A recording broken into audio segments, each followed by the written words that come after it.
3 questions इस lesson के part 1 में हमने देखा कि एक जो राजा होते हैं उनके 3 सवाल होते हैं और इन तीनों सवालों के जवाब ढूंढने के लिए वो साधु के पास जाते हैं।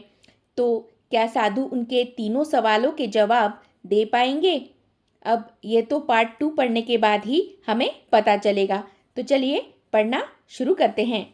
The king turned round and saw a bearded man running towards them. राजा मुड़े और देखा कि एक दाढ़ी वाला आदमी उनकी तरफ दौड़ता हुआ आ रहा है। Turned यानी मुड़ा, bearded यानी दाढ़ी वाला। His hands were pressed against his stomach from which blood was flowing. उसने अपने पेट को अपने हाथ से दबा रखा था जिससे खून बह रहा था।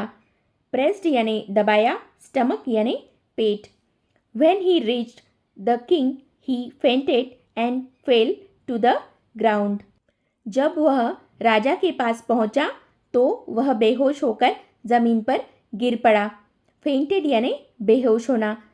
The king and the hermit removed the man's clothing and found a large wound in his stomach. राजा और साधु ने उस आदमी के कपड़े निकाल लिए और उन्हें उसके पेट में एक बड़ा घाव मिला। वुंड यानी घाव। The king washed and covered it with his handkerchief but the blood would not stop flowing. राजा ने उसे धोया और अपने रुमाल से ढक दिया लेकिन खून बहना बंद नहीं हो रहा था। हैंकरचिफ यानी रुमाल। The king redressed the wound until at last the bleeding stopped. राजा ने घाव पर फिर से पट्टी बांधी जब तक अंत में खून बहना बंद नहीं हो गया। रीड्रेस्ड यानी फिर से पट्टी बांधना। The man felt better and asked for something to drink. आदमी को बेहतर महसूस हुआ और पीने के लिए कुछ मांगा। The king brought fresh water and gave it to him. राजा ने उसे ताज़ा पानी लाकर दे दिया। By this time the sun had set and the air was cool. इस समय तक सूरज छिप गया था और हवा ठंडी थी। The king with the hermit's help carried the wounded man into the hut and laid him on the bed.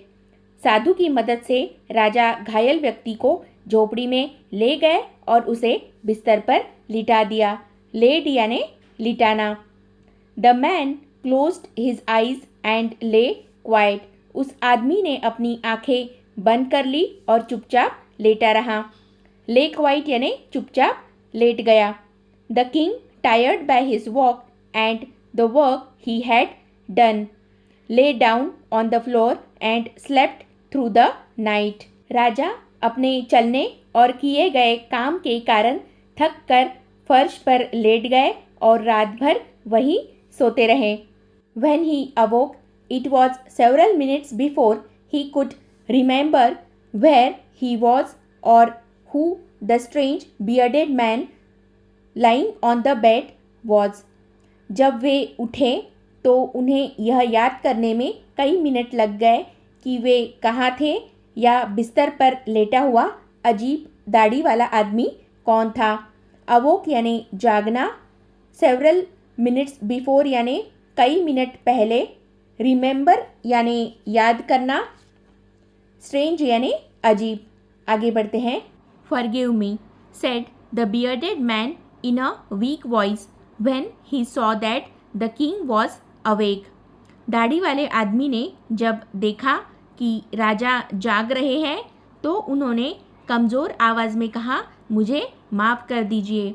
Forgive यानी माफ़ करना। I do not know you and have nothing to forgive you for said the king. राजा ने कहा, मैं तुम्हें नहीं जानता और तुम्हें माफ़ करने का कोई कारण नहीं है। You do not know me but I know you. आप मुझे नहीं जानते लेकिन मैं आपको जानता हूँ। I am that enemy of yours who swore revenge on you because you put my brother to death and seized my property. मैं आपका वो दुश्मन हूँ जिसने आपसे बदला लेने की कसम खाई है क्योंकि आपने मेरे भाई को मारा था और मेरी संपत्ति जब्त कर ली थी। सौर यानी कसम खाना, रिवेंज यानी बदला लेना, सीज्ड यानी जब्त करना। I knew you had gone alone to see that hermit and I made up my mind to kill you on your way home. मुझे पता था कि साधु से मिलने के लिए आप अकेले चले गए थे और मैंने घर वापस लौटते समय आपको मारने का निश्चय कर लिया था। I made up my mind मतलब निश्चय कर लिया था। But the day passed and you did not return. लेकिन दिन बीत गया और आप वापस नहीं लौटे। So I left my hiding place and I came upon your bodyguard who recognized me and wounded me. इसलिए मैं अपने छिपने की जगह से निकला और मार्ग में आपके अंगरक्षक ने मुझे पहचान लिया और मुझे घायल कर दिया। रिकग्नाइज्ड यानी पहचान लेना। I escaped from him but I should have died if you had not dressed my wound. मैं उससे बचकर निकला लेकिन अगर आपने मेरे घावों पर पट्टी नहीं बांधी होती तो मैं मर गया होता। एस्केप्ड यानी बचकर निकला। I wish to kill you and you have saved my life. मैं आपको मारना चाहता था लेकिन आपने मेरी जान बचाई है। Now if I live I will serve you as your most faithful servant and will order my son to do the same. Forgive me. अब अगर मैं जीवित रहता हूँ तो मैं आपके सबसे वफादार सेवक के रूप में आपकी सेवा करूँगा और अपने बेटों को भी ऐसा ही करने का आदेश दूंगा। मुझे माफ़ कर दीजिए। फेथफुल यानी विश्वास पात्र, सर्व यानी सेवा करना।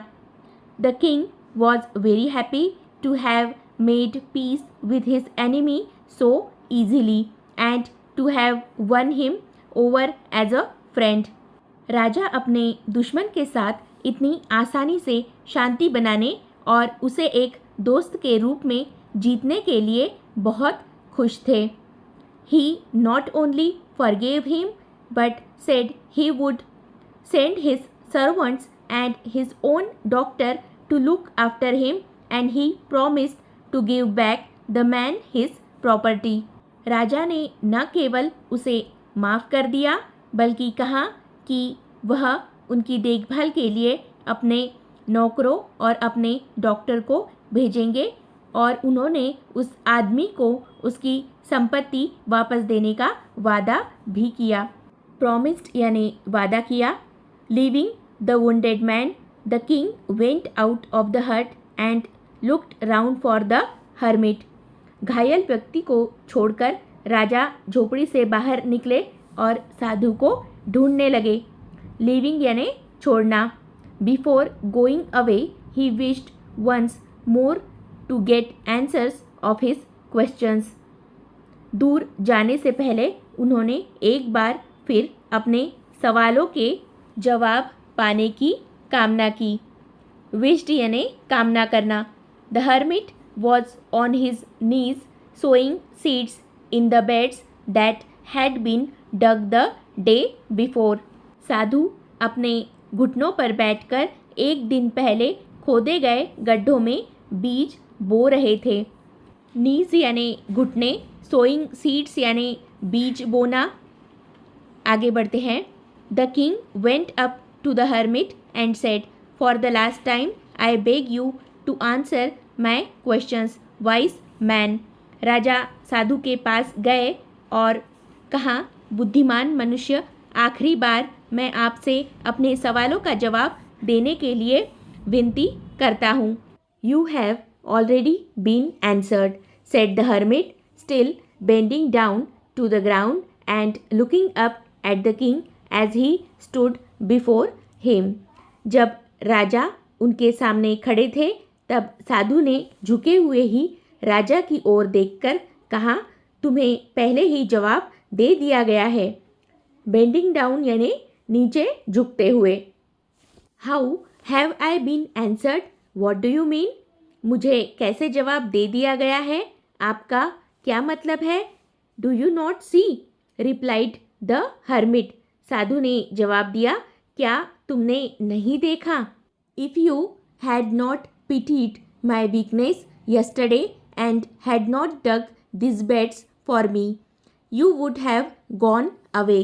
यदि कल तुम्हें मेरी कमज़ोरी पर दया नहीं आई होती और मेरे लिए इन गड्ढों को नहीं खोदा होता तो तुम चले गए होते। पिटीड यानी दया आना, वीकनेस यानी कमज़ोरी। Then that man would have attacked you and you would have wished you had stayed with me.